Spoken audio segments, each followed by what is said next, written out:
तुम्ही जे मराठी भाषेच्या संदर्भात बोललात तर तो रिपोर्ट आमच्याकडे निश्चितपणे आलेला आहे. आता त्या रिपोर्टवर आमची मंत्रिमंडळ आमचं हे चर्चा करेल आणि मग त्यातलं कुठला भाग मंत्रिमंडळ स्वीकारेल, कुठला नाकारेल किंवा पूर्ण स्वीकारेल किंवा काही मॉडिफाय करेल, असा सगळा निर्णय झाल्यानंतरच त्या रिपोर्टच्या संदर्भात मला बाहेर बोलता येईल. तोपर्यंत प्रोप्रायटी मला ते बाहेर बोलू देत नाही.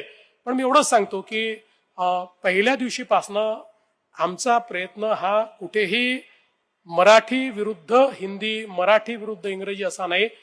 मराठी अनिवार्यच आहे आणि मराठीच अनिवार्य आहे. इतर भाषा या शिकल्या पाहिजेत या संदर्भात आमचा एक प्रकारे मला असं वाटतं की NEPच्या माध्यमातून जो काही त्या ठिकाणी एक पॉलिसी आलेली आहे ती पॉलिसी आपल्या राज्यात कशा पद्धतीनं अडॉप्ट करायची हा आमचा प्रयत्न आहे. कारण बहुभाषिक होणं याचा निश्चितपणे व्यक्तीला फायदा मिळतो आणि म्हणून त्या दृष्टीनं हा जो काही रिपोर्ट आहे त्या रिपोर्टच्या संदर्भात योग्य वेळी आम्ही निर्णय घेऊ.